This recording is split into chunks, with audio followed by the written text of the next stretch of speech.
Congress gives a standing ovation,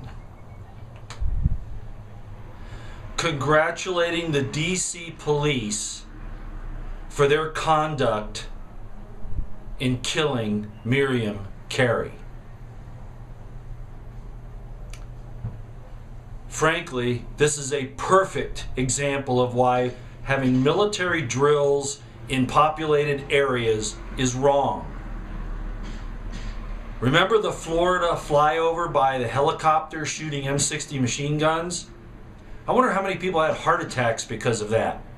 Or may have gone to grab a gun to try to protect themselves, not knowing whether they were being invaded or what.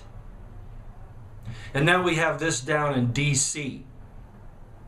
At the Naval Yard shooting, SWAT teams are told to stand down. In a situation where a woman gets scared and tries to flee something she doesn't understand, they unleash an entire armed force, militarized police force against her. Do you remember the Dorner situation? Remember the two women that were shot up by the LAPD in the pickup truck? They weren't even black women.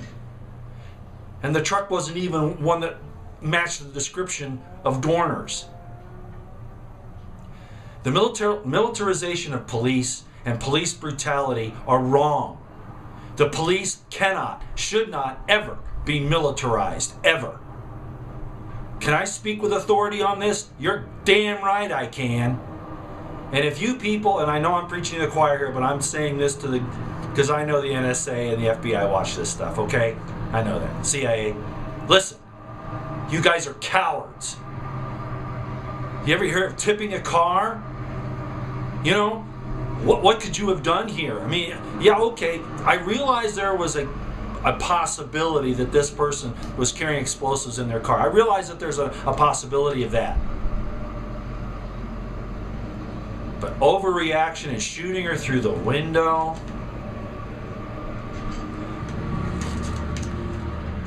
You know what I want to ask all those folks in DC and across the country? Trayvon Martin versus Miriam Carey.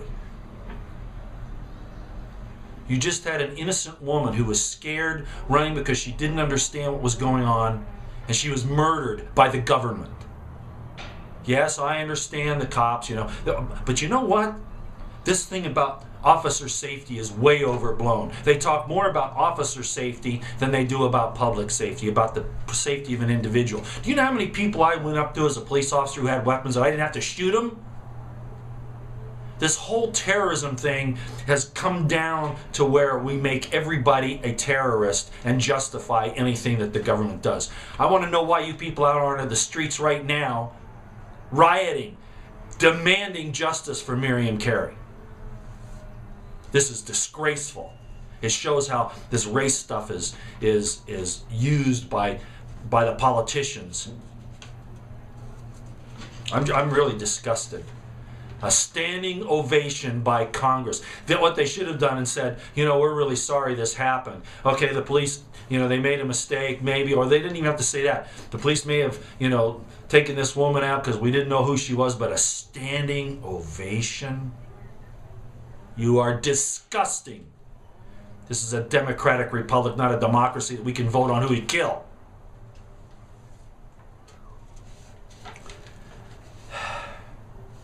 God's help your souls. And then you wonder why I put out resolution of a former idealist again, just my journal entry.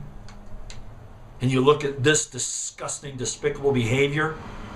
It's prima facie that this country is disgustingly degraded. It's in the pits of the sewers. It's manure. The good people have to separate out from this, ladies and gentlemen. They have to separate out. You have to refuse to support this government at every possible level, even if it means that you have to sacrifice. It's gotten to that point. God bless Stuart Rhodes. Checkpoints, military drills that scare the public, and then they take action against somebody who gets frightened. You know what? There's law that says that a man intends the natural consequences of his acts, right? So you put these drills up there and you scare people, have them have heart attacks, get in accidents, run because they don't know what's going on. Who's really responsible here? You have military installations and training areas you can do these things. You don't do it in populated areas. This isn't Fallujah. This isn't Sarajevo. This isn't Kandahar or Kabul. And we shouldn't even be doing that stuff there. Government is evil. It's out of control.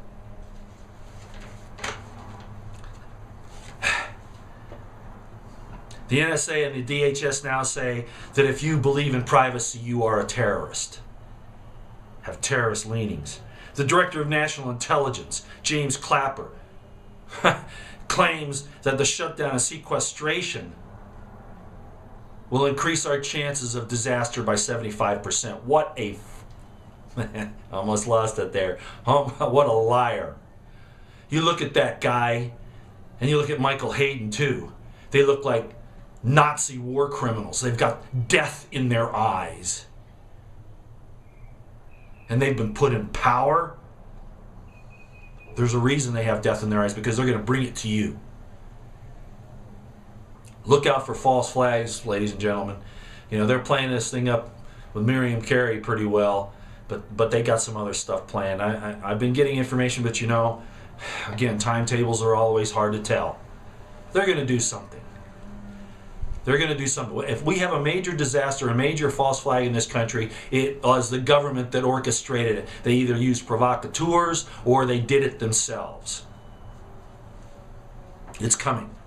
Of course, with them blowing up this thing with Miriam Carey into such an orgasmic, you know, party, they can make a little thing look like it's a terrorist attack. And then a real terrorist attack, you know, they just look out. Just look out. And it's going to be, the terrorists are your government, funded by your government, helped along by your government, provocateur. I've worked with the FBI. I know how it works. You get a guy who can't think for himself and you guide him into doing something wrong. I know how it works. On a good side, California apparently issued a nullification of the NDAA indefinite detention. California did that. Jerry Brown apparently signed it. Wow. All the bad stuff in California, that one really surprises me. State nullification of this illicit, illegal, unconstitutional, criminal federal government is the way to fight it. Yeah, I don't like California, but this is a good way to fight it. Stuart Rhodes and his civil preservation teams that are modeled on the A team of the Special Forces. Great ideas, guys. We have to do this because the federal government is gone. It's falling. Okay, it's falling apart. But remember what I said before. Even as they lose power, as they lose influence, as they lose credibility, they will use force on the American people to keep it. They will hurt the American people to stay in power, regardless of how the government dissolves. So just be careful. Okay. Wow. I was going to say a few other things, but I think I'm a little hyper over this. You know, and I can speak from experience, as you well know. Police officer and military, you know, this is out of control. Congress, you know, allowing the government to declare that the entire United States of America is a battlefield so that they can use these kinds of tactics. The preparation of the DHS, all of this stuff, these checkpoints, harass citizens as they let, you know, people that cross the border illegally go. Can't you see where this is? Yes, I washed my feet of this. You know, I've asked God to bring judgment upon these satanic, Luciferian, criminal, evil people that run the governments of the world, but particularly in the Western world, and particularly here. This nation harbors the evil empire. It protects the evil empire. This is, in fact, just as I've said, the Babylon of the last days. This is the the breadbasket of demons. And they steal our substance, they steal the sweat of our brows, and apply it to their Luciferian, criminal, evil enterprises. We can't keep contributing to this, ladies and gentlemen. Military, I understand you're waking up. We've been trying to. People like myself, we've been giving you this information and passing it along.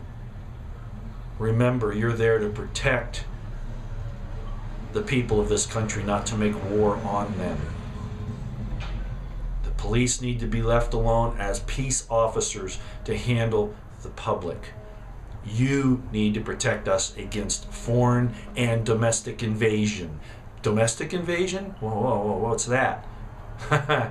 Elements of the military, elements of the CIA, elements of these rogue organizations run by the shadow government that are trying to hurt our citizens, frighten them into accepting more and more draconian measures.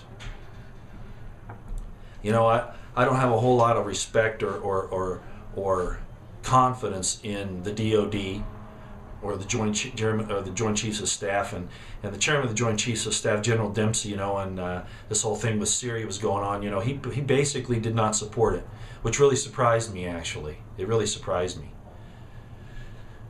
But I don't trust anybody in the upper echelons of the military either. So, you folks in the military, remember, your oath is to defend the Constitution of the United States. Why? Because that is the best way to protect the people of the United States. You're not there to support the president. You're not there to support Congress or even your commanders if they do things contrary to the Constitution.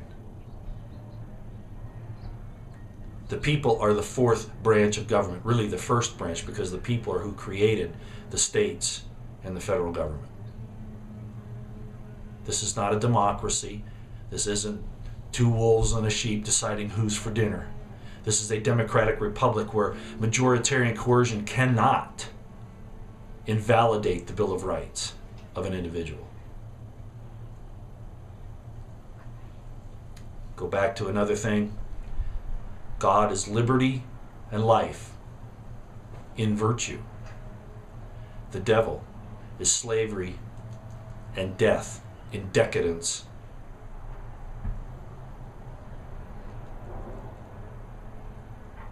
I pray every day that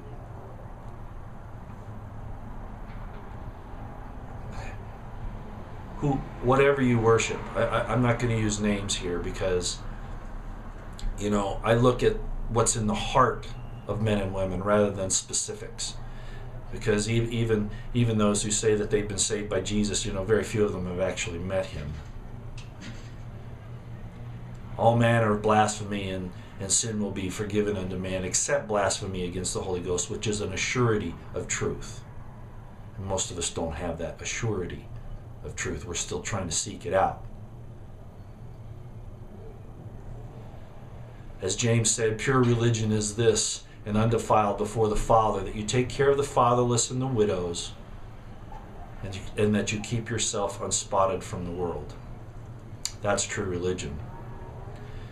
Killing unarmed men and women, killing the innocent because they don't worship your God, is satanic and Luciferian. You're worshiping the wrong God if you do that. And of course I'm talking about the jihadists over in the Middle East and those that are here. There are Christians that have done that too, of course. The Inquisition, the killing of Hypatia by Christians in Alexandria, Egypt. She was a pagan woman, very good woman, very intelligent. Christians killed her because, they didn't agree with her. In the name of God.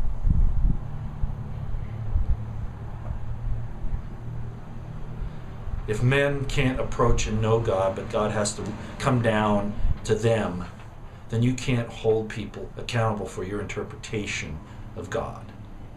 You have to look in their hearts and see if they want to do what's right.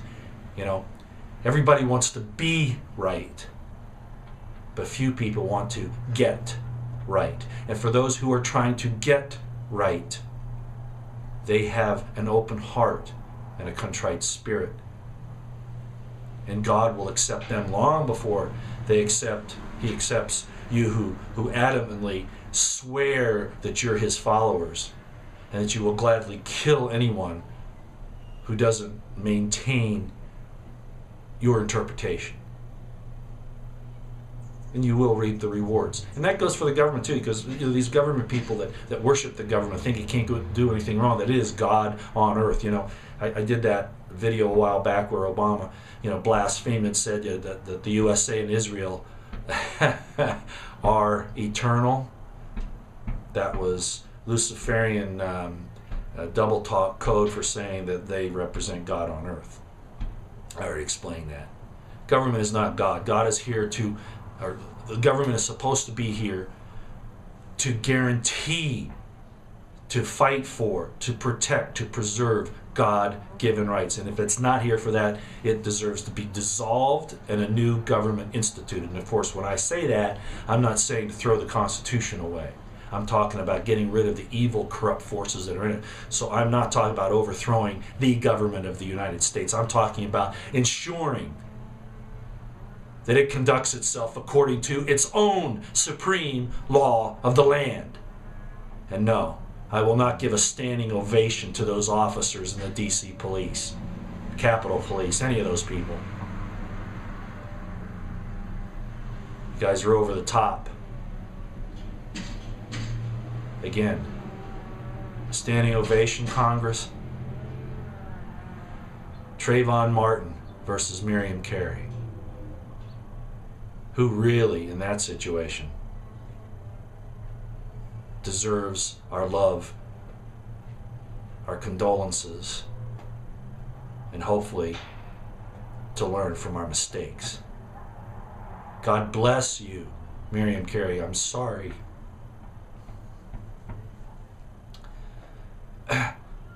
Because I realize that the pressures of this life were heavy upon you.